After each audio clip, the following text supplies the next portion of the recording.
Hello मेरे प्यारे साथियों, कैसे हैं आप लोग। उम्मीद करते हैं आप लोग अच्छे होंगे और आप लोग की तैयारी भी अच्छी चल रही होगी। तो दोस्तों, आज हम आपके लिए लेकर आए क्लास 12 बायोलॉजी के 70 वीवीआई ऑब्जेक्टिव क्वेश्चंस, जो आपके बोर्ड एग्जाम के लिए बहुत ही लाभदायक साबित होंगे। क्योंकि हम लोग को पता है कि 2 फरवरी यानी कि 2 फरवरी को बायोलॉजी का एग्जाम है। तो इस क्लास से आपको बहुत सारा क्वेश्चन एग्जाम हॉल में सीधा देखने को मिलेगा। तो वीडियो के एंड तक बने रहे। अगर वीडियो पसंद आए तो वीडियो को लाइक कर लेंगे, अगर चैनल पर नए तो चैनल को भी सब्सक्राइब कर लेंगे। तो चलिए बिना विलंब के क्लास को शुरू करते हैं। देखते हैं हमारा फर्स्ट क्वेश्चन। तो हमारा फर्स्ट प्रश्न है, कॉपर टी किसे रोकता है। तो आप लोगों को आंसर कमेंट बॉक्स में देते रहना है। अगर आप लोगों को जिस क्वेश्चन का, क्योंकि आप लोग का क्वेश्चन तो आप लोग का तैयारी तो बहुत सारा होना चाहिए, क्योंकि बहुत ही कम टाइम बचा है आप लोग के लिए। तो आप लोग क्वेश्चंस का जवाब कमेंट बॉक्स में देंगे ही, तो इससे आपका प्रैक्टिस भी बनेगा और डर भी खत्म होगा। तो कॉपर टी किसे रोकता है। तो अंडोत्सर्ग, भ्रूण विकास, निषेचन और मासिक चक्र। तो यहाँ पे अगर आप लोग आंसर दे चुके हैं तो अब आंसर हम देंगे कि कॉपर टी जो ना यह निषेचन को रोकता है। तो यहाँ पे आपका सही जवाब ऑप्शन नंबर सी बिल्कुल करेक्ट जवाब हो जाएगा। दोस्तों, अगर वीडियो अच्छी लग रही तो वीडियो को लाइक करना ना भूलेंगे। तो अब चलते हैं प्रश्न नंबर 2 की तरफ। तो प्रश्न नंबर 2 है हमारा, ऋतुस्राव चक्र पाया जाता है। तो ऋतुस्राव चक्र कहाँ किस में पाया जाता है। गाय में, भैंस में, कुत्ते में, मनुष्य में। तो यहाँ पे बताना है हम लोग को ऋतुस्राव चक्र पाया जाता है तो किस में पाया जाता है। तो यहाँ पे आपका सही जवाब हो जाएगा। तो फटाफट आप लोग को आंसर कमेंट करना है, फटाफट आप लोग को आंसर कमेंट करना है। तो यहाँ पे आपका सही जवाब हो जाएगा, ऋतुस्राव चक्र जो है ना यह मनुष्य में पाया जाता है। तो यहाँ पे करेक्ट जवाब ऑप्शन नंबर डी हो जाएगा, बिल्कुल सही जवाब। अब चलिए चलते हैं अगला प्रश्न की तरफ। तो अगला प्रश्न है हमारा यहाँ पे, अब चलिए चलते हैं प्रश्न नंबर 3 की तरफ। तो प्रश्न नंबर 3 है हमारा, मध चक्र पाया जाता है। तो मध चक्र किसमें पाया जाता है। मनुष्य में, बंदर में, गाय में, चिंपैंजी में। तो यहाँ पे बताना है, फटाफट आंसर बताना है आप लोगों को कि मध चक्र किसमें पाया जाता है। तो फटाफट आंसर की गति कम नहीं होना चाहिए। अगर वीडियो पसंद आ रही तो वीडियो को लाइक कर लेंगे, क्योंकि आप जैसे ही एग्जाम हॉल से निकलेंगे तो एकदम 110% आप लोगों को मिलेगा।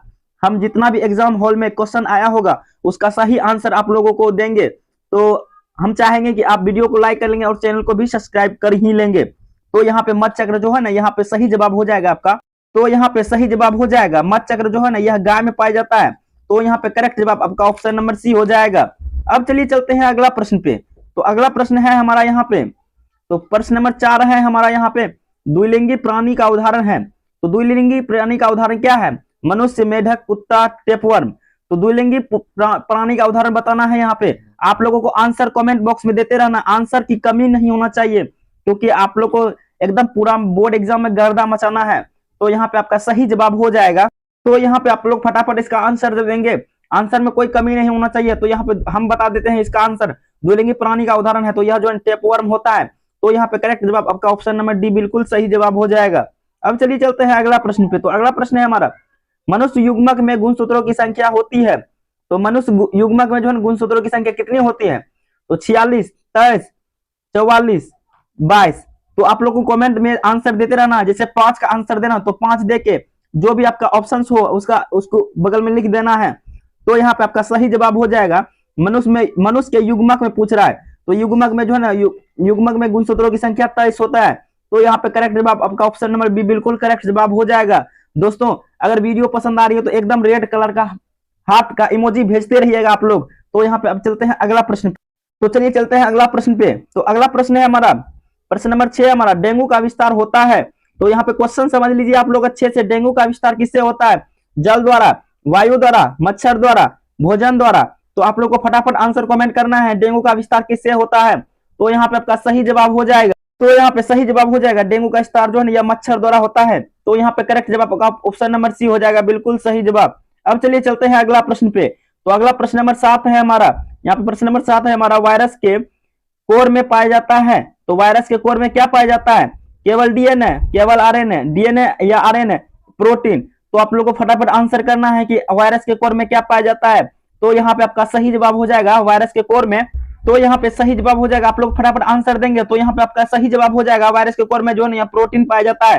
तो यहाँ पे करेक्ट जवाब ऑप्शन नंबर डी बिल्कुल सही जवाब हो जाएगा। अब चलिए चलते हैं अगला प्रश्न पे। तो अगला प्रश्न है हमारा, इन्फ्लुएंजा। तो इन्फ्लुएंजा होता है, तो इन्फ्लुएंजा क्या होता है। फटाफट क्वेश्चन नंबर 8 को हम एक्सप्लेन कर रहे हैं। तो क्वेश्चन नंबर 8 है हमारा, इन्फ्लुएंजा होता है तो कैसा होता है, जीवाणु से, मिक्सो वायरस से, फंगस से, प्रोटोजोआ से। तो यहाँ पे आपका सही जवाब हो जाएगा इन्फ्लुएंजा होता है। तो आप लोग आंसर जान रहे हैं तो आंसर कमेंट बॉक्स में देंगे ही। तो यहाँ पे आपका सही जवाब हो जाएगा। तो यहाँ पे आपका लोग का सही जवाब हो जाएगा इन्फ्लुएंजा जो है मिक्सो वायरस से होता है। तो यहाँ पे करेक्ट जवाब ऑप्शन नंबर बी बिल्कुल सही जवाब हो जाएगा। अब चलिए चलते हैं अगला प्रश्न पे। तो अगला प्रश्न है हमारा, हाथी पांव रोग का कारक है। तो हाथी पांव रोग का कारक है दोस्तों, ऐसा ऐसा क्वेश्चन आपको एग्जाम हॉल में एकदम देखने को मिलेगा, एकदम आप लोग गर्दा मचा के आइएगा। तो यहाँ पे सही जवाब हो जाएगा। तो इसी प्रकार जो है ना हम लोग जो है ना लघु उत्तरीय एवं दीर्घ उत्तरीय दोनों प्रश्न का जवाब जो है ना एक क्लास पूरा महामैराथन सीरीज रखेंगे, उसी के अंदर देखेंगे। तो इसीलिए हम चाहेंगे कि आप हमारे चैनल को सब्सक्राइब कर लेंगे, ताकि आने वाला हमारा वो जो क्लास रहेगा महामैराथन सीरीज आप तक तुरंत नोटिफिकेशन आएगा। तो यहाँ पे वायरस, तो हाथी पांव का रोग का कारण है वायरस, जीवाणु, फंगस, प्रोटोजोआ। तो यहाँ पे आपका सही जवाब हो। तो यहाँ पे फटाफट आप लोग को आंसर देना है। तो हम चाहेंगे कि ये क्वेश्चन आप लोग के लिए छोड़े, तो इसका जवाब आप लोग कमेंट बॉक्स में, अगर आप मेरा क्लास देख रहे हैं तो आप जहां से भी हो इसका जवाब आप कमेंट बॉक्स में देंगे, क्योंकि आपका एग्जाम बहुत नजदीक रहा है। तो प्रैक्टिस के लिए हम कुछ कुछ क्वेश्चंस को आपके लिए छोड़ेंगे। तो जिसका जवाब जो है ना, जैसे नो का छोड़े हैं क्वेश्चन, तो नो लिख के उसके बाद उसका आंसर लिखना है। तो आप आंसर दे के ही आगे बढ़ेंगे, वरना आप मेरे वीडियो को कट कर सकते हैं, हमको कोई इतराज नहीं होगा। तो हम चाहेंगे कि आप अपना आंसर, अगर मेरे क्लास देख रहे हैं तो आप अपना आंसर देते रहेंगे कमेंट बॉक्स में। तो चलिए चलते हैं अगला प्रश्न पे। तो अगला प्रश्न है हमारा, एंटीबायोटिक शब्द का प्रेरणेता है। तो एंटीबायोटिक शब्द का प्रेरणेता कौन है? तो फ्लेमिंग, पास्चर, वास्कमैन या लुएनहुक। तो यहाँ पे बताना है आप लोगों को आंसर, एंटीबायोटिक शब्द का प्रेरणेता कौन है, प्रेरणेता कौन है। तो यहाँ पे आपका सही जवाब हो जाएगा। तो यहाँ पे एंटीबायोटिक शब्द का प्रेरणेता जो है ना, यह है जो है ना सेलमन वैक्समैन। तो यहाँ पे करेक्ट जवाब आपका ऑप्शन नंबर सी हो जाएगा, बिल्कुल सही जवाब सेलमन वैक्समैन है। तो यहाँ पे सी आपका बिल्कुल यहाँ पे सही जवाब हो जाएगा। अब चलिए चलते हैं अगला प्रश्न पे। तो अगला प्रश्न है हमारा, निम्नलिखित में से यौन संचारित रोग है। तो निम्नलिखित में से कौन सा यौन संचारित रोग है, निम्नलिखित में से बताना है। प्रश्न नंबर 11 है हमारा, निम्नलिखित में से कौन सा यौन संचारित रोग है? कैंसर, एड्स, तपेदिक, मलेरिया। फटाफट आप लोगों को बताना है। तो यहाँ पे सही जवाब हो जाएगा यौन संचारित रोग, यह एड्स है। तो यहाँ पे करेक्ट जवाब हो जाएगा ऑप्शन नंबर बी, बिल्कुल सही जवाब हो जाएगा। अब चलिए चलते हैं अगला प्रश्न पे। तो चलिए चलते हैं अब अगला प्रश्न पे। तो अगला प्रश्न है हमारा यहाँ पे, टी लिम्फोसाइट का निर्माण होता है। तो टी लिम्फोसाइट का निर्माण किससे होता है? आप लोग को आंसर फटाफट कमेंट करना है। प्लीहा में, थाइमस में, अस्थिमज्जा में या यकृत में। तो यहाँ पे टी लिम्फोसाइट का निर्माण जो है ना, यहाँ पे करेक्ट जवाब हो जाएगा आप लोग का। पहले आप लोग आंसर दीजिए, कुछ सेकंड आपके लिए, आप लोग आंसर देंगे इसका। तो यहाँ पे आपका सही जवाब हो जाएगा, टी लिम्फोसाइट का निर्माण यह अस्थिमज्जा में होता है। तो यहाँ पे करेक्ट जवाब आपका ऑप्शन नंबर सी हो जाएगा। अब चलिए चलते हैं अगला प्रश्न पे। तो अगला प्रश्न है हमारा, अबुर्दी विषाणु का कारक है।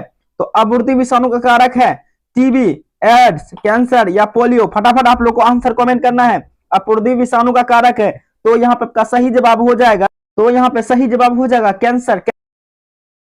अब चलिए चलते हैं अगला प्रश्न पे। तो अगला प्रश्न है यहाँ पे हमारा, प्रश्न नंबर 14 है हमारा, निम्नलिखित में से विषाणु जनित रोग है। तो निम्नलिखित में से विषाणु जनित रोग बताना है। यहाँ पे विषाणु जनित रोग बताना है, हैजा, मलेरिया, पोलियो, टाइफाइड। तो यहाँ पे फटाफट आंसर दीजिएगा, आप लोग आंसर कमेंट कीजिएगा, निम्नलिखित में से विषाणु जनित रोग कौन सा है। तो यहाँ का सही जवाब हो जाएगा विषाणु जनित रोग है ना, यह पोलियो वायरस। तो यहाँ पे करेक्ट जवाब आपका ऑप्शन नंबर सी, बिल्कुल करेक्ट जवाब हो जाएगा। अब चलिए चलते हैं अगला प्रश्न पे। तो अगला प्रश्न है हमारा पोलियो। तो यहाँ पे अगला प्रश्न है हमारा, अगला प्रश्न नंबर 15 हमारा, रुधिर में पाए जाने वाले इम्यूनोग्लोबिन बुलिन। सॉरी यहाँ पे। अब चलते हैं अगला प्रश्न पे। तो अगला प्रश्न है हमारा, रुधिर में पाए जाने वाले इम्यूनोग्लोबिन है, इम्यूनोग्लोबिन है। तो यहाँ पे बताना है आप लोगों को, क्वेश्चन आंसर बताना है इम्यूनोग्लोबिन क्या है। तो यहाँ पे IgA, IgE, IgG, IgM। फटाफट आप लोग को आंसर कमेंट करना है कि रुधिर में पाए जाने वाला इम्यूनोग्लोबुलिन क्या है। तो यहाँ पे आपका सही जवाब हो जाएगा। तो यहाँ पे सही जवाब हो जाएगा आपका IgG। तो यहाँ पे करेक्ट जवाब आपका ऑप्शन नंबर सी, बिल्कुल सही जवाब हो जाएगा। अब चलिए चलते हैं अगला प्रश्न पे। तो अगला प्रश्न है हमारा, गोनोरिया है। तो गोनोरिया क्या है? गोनोरिया बताना है आप लोगों को क्या है, जीवाणु जनित, विषाणु जनित, यौन संचारित रोग, फंगस जनित। तो फटाफट आप लोग को आंसर कमेंट करना है, गोनोरिया क्या है। गोनोरिया फटाफट क्वेश्चन का आंसर हम लोग को कमेंट करना है फास्ट में। तो यहाँ पे आपका सही जवाब हो जाएगा तो यहाँ पे आपका सही जवाब हो जाएगा गोनोरिया जो है यह जीवाणु जनित रोग है। तो यहाँ पे करेक्ट जवाब ऑप्शन नंबर ए हो जाएगा बिल्कुल सही जवाब। अब चलिए चलते हैं अगला प्रश्न पे। तो अगला प्रश्न है हमारा कैंसर का कारण हो सकता है। तो कैंसर का कारण क्या हो सकता है? अनोकोजीन अनकोजीन या फिर अपूर्ति विषाणु, बहुत इनमें से कोई नहीं। तो यहाँ पे सही जवाब हो जाएगा आपका बिल्कुल सही जवाब हो जाएगा। तो यहाँ पे फटाफट आंसर देना है। तो यहाँ पे फटाफट आंसर आपका यहाँ पे सही जवाब हो जाएगा ऑप्शन नंबर सी बिल्कुल करेक्ट जवाब हो जाएगा। यहाँ पे अनोकोजीन एवं आपूर्ति विषाणु दोनों होंगे। तो अब जल्दी चलते हैं अगला प्रश्न पे। तो अगला प्रश्न है हमारा निषेचन की खोज किसने की। तो निषेचन की खोज बताना है किसने की, डार्विन, नवास्टिन, मेंडल और पास्चर ने। तो यहाँ पे निषेचन की खोज बताना है आप लोग को। आंसर कमेंट में आंसर की गति को कम नहीं होने देना है। तो यहाँ पे आपका सही जवाब हो जाएगा। तो यहाँ पे पूछ रहा है निषेचन की खोज। तो यहाँ पे इनका ऑप्शन गलत है। यहाँ पे अगर द्वि निषेचन होता ना तो इसका आंसर हो जाता। अगर यहाँ पे द्वि निषेचन होता तब इसका आंसर हो जाता नवास्टिन ने। अगर यहाँ निषेचन है, निषेचन का खोज जो है ना यहाँ पे स्टार बर्गर्स ने किया। तो यहाँ पे स्टार बर्गर्स याद रखना है आप लोगों को। तो यहाँ पे स्टार बर्गर्स याद रखना है आप लोगों को। थोड़ा टाइपिंग मिस्टेक हो गया तो स्टार बर्गर याद रखना है आप लोगों को। अब चलिए चलते हैं अगला प्रश्न पे। तो अगला प्रश्न है हमारा औषधीय फल का निर्माण होता है। तो औषधीय का फल का निर्माण किससे होता है? तो औषधीय फल के पुष्पासन से, बीजांड से, भ्रूण से। आप लोगों को फटाफट आंसर बताना है औषधीय फल का निर्माण किससे होता है। बिल्कुल आप लोगों को कमेंट बिना देखे हुए ऑप्शंस को एकदम कमेंट धुराझार करना है आप लोगों को। तो यहाँ पे सही जवाब हो जाएगा। तो यहाँ पे सही जवाब हो जाएगा औषधीय फल का निर्माण जो है ना यह पुष्पासन से होता है। तो यहाँ पे आपका करेक्ट जवाब ऑप्शन नंबर बी बिल्कुल सही जवाब हो जाएगा। अब चलिए चलते हैं अगला प्रश्न पे। तो अगला प्रश्न है हमारा सत्य फल का निर्माण होता है। तो सत्य फल का निर्माण कहां से होता है? पुष्पासन से, बीज से, अंडाशय से या भ्रूण से। आप लोग को फटाफट आंसर कमेंट करना है सत्य फल का निर्माण कहां से होता है। तो यहाँ पे आपका सही जवाब हो जाएगा। तो यहाँ पे आपका सही जवाब हो जाएगा सत्य फल का निर्माण जो है अंडाशय से होता है। तो यहाँ पे आपका सी बिल्कुल करेक्ट जवाब हो जाएगा। अब चलिए चलते हैं अगला प्रश्न पे। तो अगला प्रश्न है हमारा चिर अस्थायी बाह्य दल पाया जाता है। तो चिर अस्थायी बाह्य दल पाया जाता है तो किसमें पाया जाता है? फटाफट आंसर देना है आप लोगों को। आंसर में कोई कमी नहीं होना चाहिए। टमाटर में, सरसों में, बैगन में, मटर में। तो यहाँ पे आपका सही जवाब हो जाएगा चिर अस्थायी बाह्य दल पाया जाता है। इसका जवाब आप लोग को कमेंट करना है फटाफट। आप लोगों को एकदम नया क्वेश्चन है, एकदम आप लोगों को कमेंट करना है इसका जवाब। अब चलिए चलते हैं अगला प्रश्न पे। तो अगला प्रश्न है हमारा पुष्पासन खाया जाता है। तो पुष्पासन किसका खाया जाता है? आम का, सेब का, लीची का या केला का। तो यहाँ पे आपका सही जवाब हो जाएगा पुष्पासन जो है। तो यहाँ पे सही जवाब हो जाएगा पुष्पासन जो यहाँ पे सेब का खाया जाता है। तो यहाँ पे आपका करेक्ट जवाब ऑप्शन नंबर बी हो जाएगा। फटाफट अब चलते हैं अगला प्रश्न पे। तो अगला प्रश्न है हमारा गेहूं में परागकण होता है। तो गेहूं में परागकण किसके द्वारा होता है? वायु द्वारा, जल द्वारा, कीट द्वारा, पक्षी द्वारा। तो यहाँ पे आपका सही जवाब हो जाएगा गेहूं में परागकण होता है। तो यह जो है ना, तो यहाँ पे सही जवाब हो जाएगा गेहूं में जो है ना यह वायु द्वारा होता है। तो यहाँ पे करेक्ट जवाब ऑप्शन नंबर ए बिल्कुल करेक्ट जवाब हो जाएगा। अब चलिए चलते हैं अगला प्रश्न पे। तो अगला प्रश्न है हमारा बीजांड विकसित होकर क्या बनता है। तो बीजांड जो है विकसित होकर बनता है, क्या बनता है? तो यहाँ पे आप लोग को फटाफट बताना है फल, भ्रूण, बीज, उसके बाद या पुष्प। तो यहाँ पे बीजांड से जो है ना यह विकसित होकर बीज का निर्माण करता है। तो यहाँ पे करेक्ट जवाब आपका ऑप्शन नंबर सी हो जाएगा। अब चलिए चलते हैं अगला प्रश्न पे। तो अगला प्रश्न है हमारा जंतु कोशिका में नहीं पाया जाता है। तो जंतु कोशिका में क्या नहीं पाया जाएगा? क्लोरोप्लास्ट, माइटोकॉन्ड्रिया, राइबोसोम या लाइसोसोम। तो यहाँ पे फटाफट बताना है जंतु कोशिका में क्या नहीं पाया जाएगा।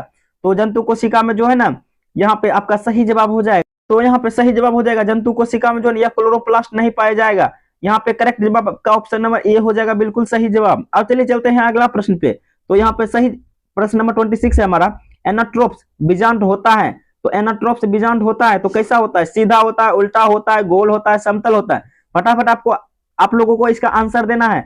एनाट्रोप्स बीजांड होता है। तो यहाँ पे सही जवाब हो जाएगा एनाट्रोप्स बीजांड होता है। तो यह उल्टा बीजांड होता है। तो यहाँ पे करेक्ट जवाब आपका ऑप्शन नंबर बी बिल्कुल सही जवाब हो जाएगा। आप लोगों को अगर क्वेश्चन में दम लग रहा है एकदम रेड हार्ट कलर का इमोजी भेजिएगा आप लोग। अब चलिए चलते हैं अगला प्रश्न पे। तो अगला प्रश्न है हमारा जलोद्भिद पौधा है। तो जलोद्भिद पौधा है तो यहाँ पे किसका है? कैक्टस का, गेहूं का, सिंघाड़ा का या फिर सरसों का। फटाफट बताना है आप लोगों को जलोद्भिद पौधा किसका है। एकदम 100% क्वेश्चन लड़ेगा दोस्तों, क्योंकि बोर्ड एग्जाम जिस हिसाब से चल रहा है हम उससे कई ऊपर लेवल का चलेंगे। तो आप लोग एग्जाम से पहले एक दिन आएगा पूरा महामैराथन सीरीज। टोटल हम 250 लगभग क्वेश्चन सॉल्व करेंगे, जिसमें से लगभग क्वेश्चन आपको देखने को मिलेगा। तो हम चाहेंगे कि आप हमारे चैनल को सब्सक्राइब करके ही रखें, क्योंकि आने वाला वो सीरीज आप तक तुरंत पहुंचे, बहुत ही जल्दी पहुंचे। तो यहाँ पे आपका सही जवाब हो जाएगा, तो यहाँ पे आपका सही जवाब हो जाएगा सिंघारा। सिंघारा बिल्कुल करेक्ट जवाब हो जाएगा आप लोगों का। अब चलिए चलते हैं अगला प्रश्न पे। तो अगला प्रश्न है हमारा, यौन संचारित रोग है, तो यौन संचारित रोग बताना है यहाँ पे, हैजा, एड्स, मलेरिया, डेंगू। तो यहाँ पे सही जवाब हो जाएगा यौन संचारित रोग जो है ना, ये एड्स है। तो यहाँ पे करेक्ट जवाब आपका ऑप्शन नंबर बी हो जाएगा। अब चलिए चलते हैं अगला प्रश्न पे। तो अगला प्रश्न है हमारा, निम्नलिखित में से यौन संचारित रोग है, तो निम्नलिखित में से यौन संचारित रोग बताना है यहाँ पे, पोलियो, तपेदिक, गोनेरिया या फिर कैंसर। फटाफट बताना है आप लोगों को, निम्नलिखित में से यौन संचारित रोग कौन कौन से हैं। तो यहाँ पे बताना है आप लोगों को ऑप्शन कौन सा होगा यहाँ पे सही जवाब आपका। तो यहाँ पे सही जवाब हो जाएगा गोनेरिया। गोनेरिया बिल्कुल करेक्ट जवाब हो जाएगा, यहाँ पे आपका ऑप्शन नंबर सी बिल्कुल सही जवाब हो जाएगा।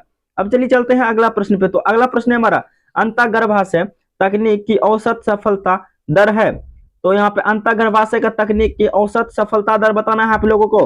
तो बिल्कुल एक नया क्वेश्चन लेकर आया हूं आपके लिए, आप लोग इसका आंसर अगर नहीं जानते तो आंसर जान लीजिए। 2%, 3%, 4%, 5%, फटाफट आप लोगों को जवाब देना है यहाँ पे।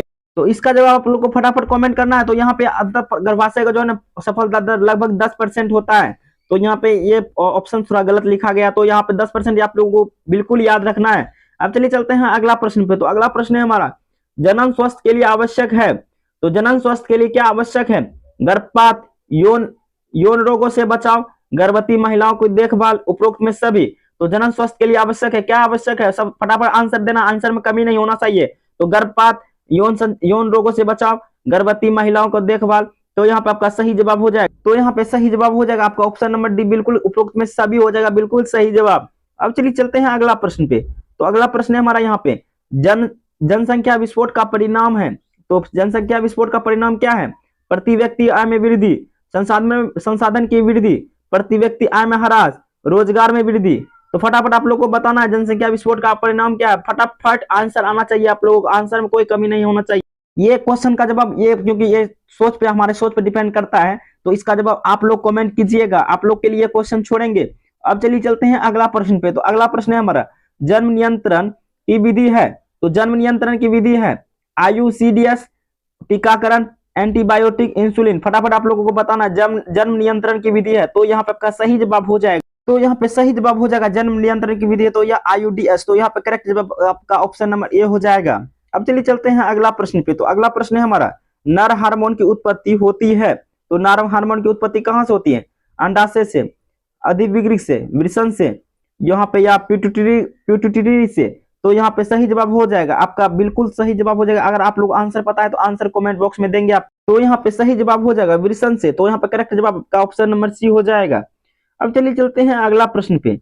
तो अगला प्रश्न है हमारा यहाँ पे, मासिक चक्र हार्मोन का सही क्रम है, तो मासिक चक्र हार्मोन का सही क्रम बताना है, FSH से ल्यूटिन हार्मोन, ल्यूटिन हार्मोन से यानी कि LH से प्रोजेस्टेरॉन, उसके बाद ऑप्शन में भी है LH से FSH, FSH से एस्ट्रोजन, या FSH एस्ट्रोजन या प्रोजेस्टेरॉन यहाँ पे। उसके बाद है हमारा प्रोलैक्टिन से LH, LH से या FSH। तो यहाँ पे आपका सही जवाब हो जाएगा, तो यहाँ पे आपका सही जवाब हो जाएगा FS से एस्ट्रोजन, एस्ट्रोजन से प्रोजेस्टेरॉन। तो यहाँ पे आपका करेक्ट जवाब ऑप्शन नंबर सी हो जाएगा। अब चलिए चलते हैं अगला प्रश्न पे। तो अगला प्रश्न है हमारा, एक्रोसोम किसका भाग है, तो एक्रोसोम बताना है किसका भाग है, अंडाणु का, शुक्राणु का सिर का, शुक्राणु का पूंछ का, या माइटोकॉन्ड्रिया का। फटाफट आप लोग को बताना है। तो यहाँ पे एक्रोसोम जो है या शुक्राणु का सिर का भाग है, तो यहाँ पे करेक्ट जवाब का ऑप्शन नंबर बी बिल्कुल सही जवाब हो जाएगा। अब चलिए चलते हैं अगला प्रश्न पे। तो अगला प्रश्न है हमारा, पात्र निषेचन के अंतर्गत आता है, तो पात्र निषेचन के अंतर्गत कौन सा आता है, कंडोम, गोली, गर्भाशय युक्त, नसबंदी। फटाफट इसका जवाब देना है आप लोगों को। तो यहाँ पे सही जवाब हो जाएगा, पात्र निषेचन के अंतर्गत आता है तो यह कंडोम आता है, तो यहाँ पे करेक्ट जवाब का ऑप्शन नंबर ए हो जाएगा। अब चलिए चलते हैं अगला प्रश्न। तो अगला प्रश्न है हमारा यहाँ पे, अगला प्रश्न है हमारा यहाँ पे, गर्भाशय संबंधित है, तो गर्भाशय किससे संबंधित है, नर जनन तंत्र से, मादा जनन तंत्र से, पाचन तंत्र से, श्वसन तंत्र से। फटाफट आप लोग को कमेंट करना है। अगर आप लोग कमेंट कर रहे हैं तो बहुत अच्छी की बात है, एकदम कमेंट करते रहना, कमेंट में कोई कमी नहीं होना चाहिए। अगर आपको भी बायोलॉजी में 70 में 70 लाना है तो एकदम कमेंट में कोई कमी नहीं, चाहे सही हो या फिर गलत, जो आता है मन में एकदम आंसर देना है आप लोगों को। तो यहाँ पे आपका सही जवाब हो जाएगा, गर्भाशय संबंधित है, यह जो है ना मादा जनन तंत्र से। तो यहाँ पे करेक्ट जवाब हो जाएगा आपका ऑप्शन नंबर बी बिल्कुल सही जवाब हो जाएगा। अब चलिए चलते हैं अगला प्रश्न पे। तो अगला प्रश्न है हमारा परागकण की परिभाषा है। तो परागकण की परिभाषा बताना है आप लोगों को, फास्ट में बताना है परागकण की परिभाषा। तो यहाँ पे हो जाएगा परागकण का निर्माण, परागकण का निर्माण, परागण की परिभाषा बताना है। तो परागकण का निर्माण, परागकण का अंडाशय तक पहुंचना, तो परागकण का वर्तिकाग्र पर पहुंचना, उसके बाद बीजांड का निर्माण होना। तो यहाँ परागण बताना है। तो परागण हो गया, परागकण का वर्तिकाग्र पर पहुंचना ही परागण कहलाता है। तो यहाँ पे करेक्ट जवाब ऑप्शन नंबर सी आपका बिल्कुल यहाँ पे सही जवाब हो जाएगा। अब चलिए चलते हैं अगला प्रश्न। तो अगला प्रश्न है हमारा निषेचन के बाद विकसित होकर फल बनाता है। तो कौन बनाता है? निषेचन के बाद ऐसा कौन सा चीज है, ऐसा कौन सा इसमें से पार्ट है जो विकसित होकर फल बनाता है? आप लोग कमेंट कीजिएगा, क्या वह बीजांड है या पुष्प है या अंडाशय या परागकण है? तो यहाँ पे सही जवाब हो जाएगा अंडाशय। अंडाशय जो है ना यहाँ पे विकसित होकर फल बनाता है। तो यहाँ पे करेक्ट जवाब आपका ऑप्शन नंबर सी हो जाएगा, बिल्कुल सही जवाब। अब चलिए चलते हैं अगला प्रश्न पे। तो अगला प्रश्न है यहाँ पे हमारा मानव मादा में अंडोत्सर्ग होता है। तो मानव मादा में जो है, मानव मादा में जो है अंडोत्सर्जन होता है। तो कब होता है? गर्भाशय में। कहाँ होता है? तो गर्भाशय में या अंडाशय में, फेलोपियन ट्यूब में या योनि में? फटाफट बताना है मानव मादा में अंडोत्सर्ग कहाँ होता है? तो यहाँ पे आपका सही जवाब हो जाएगा, तो यहाँ पे सही जवाब हो जाएगा आपका अंडाशय में। यहाँ पे आपका बिल्कुल ऑप्शन नंबर बी बिल्कुल सही जवाब हो जाएगा। अब चलिए चलते हैं अगला प्रश्न पे। तो अगला प्रश्न है हमारा, तो अगला प्रश्न है हमारा शुक्राणु का निर्माण कहलाता है। तो शुक्राणु का निर्माण क्या कहलाता है? तो ओजेनेसिस, स्पर्मेटोजेनेसिस, गेमेटोजेनेसिस या भ्रूण जनन? तो यहाँ पे सही जवाब हो जाएगा शुक्राणु का निर्माण जो है ना, या शुक्राणु का निर्माण जो है ना, या स्पर्मेटोजेनेसिस कहलाता है। तो यहाँ पे करेक्ट जवाब का ऑप्शन नंबर बी बिल्कुल सही जवाब हो जाएगा। अब चलिए चलते हैं अगला प्रश्न पे। तो अगला प्रश्न है हमारा अंडाणु के चारों तरफ पाए जाने वाले परत है। तो अंडाणु के चारों ओर पाए जाने वाली परत को क्या कहते हैं? जॉन पेलुसिडा, कोशिका भित्ति, काइटिन, एंडोस्पर्म? फटाफट आप लोगों को आंसर देना, आंसर में कोई कमी नहीं होना चाहिए। तो यहाँ पे आपका सही जवाब हो जाएगा, तो यहाँ पे सही जवाब हो जाएगा अंडाणु के चारों ओर पाए जाने वाली प्रजनन या जोना पेलुसिडा होता है। तो यहाँ पे करेक्ट जवाब का ऑप्शन नंबर ए हो जाएगा, बिल्कुल सही जवाब। अब चलिए चलते हैं अगला प्रश्न पे। तो अगला प्रश्न है हमारा मानव में निषेचन होता है। तो मानव में निषेचन कहाँ होता है? गर्भाशय में, अंडाशय में, फेलोपियन ट्यूब में या योनि में? तो यहाँ मानव में जो निषेचन है यहाँ पे जो है फेलोपियन ट्यूब में होता है। तो यहाँ पे आपका करेक्ट जवाब ऑप्शन नंबर सी हो जाएगा, बिल्कुल सही जवाब।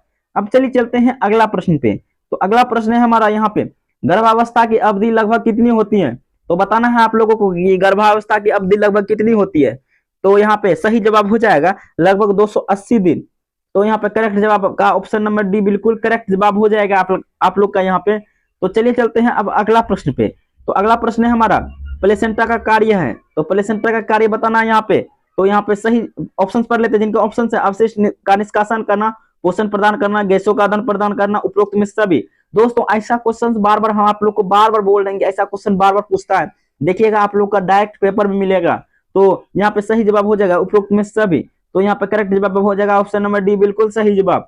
अब चलिए चलते हैं अगला प्रश्न पे। तो अगला प्रश्न है हमारा मानव भ्रूण में आरोपित होता है, मतलब मानव भ्रूण गर्भाशय में आरोपित होता है।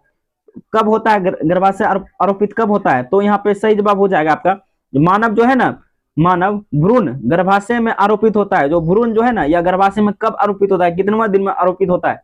तो यहाँ पे आपका सही जवाब हो जाएगा। तो यहाँ पे मानव भ्रूण में जो है ना गर्भाशय या 6 से 10th यानी कि यहाँ पे 7th मार सकते हैं। तो यहाँ पे 20 का मार सकते हैं। तो यहाँ पे करेक्ट जवाब हो जाएगा 7th दिन। तो यहाँ पे करेक्ट जवाब आपका ऑप्शन नंबर सी हो जाएगा। अब चलिए चलते हैं अगला प्रश्न पे। तो अगला प्रश्न है हमारा भ्रूण आरोपण कहलाता है। तो भ्रूण आरोपण क्या कहलाता है? तो यहाँ पे ऑप्शन पर लेते हैं फर्टिलाइजेशन, इम्प्लांटेशन या फिर गैस्ट्रुलेशन या ऑर्गेल। तो आंसर करना है क्या कहलाता है। तो यहाँ पे आपका सही जवाब हो जाएगा। अगर आप लोग को आंसर पता है तो आप लोग फटाफट आंसर देंगे। तो यहाँ पे सही जवाब हो जाएगा इम्प्लांटेशन। तो यहाँ पे करेक्ट जवाब आपका ऑप्शन नंबर बी हो जाएगा।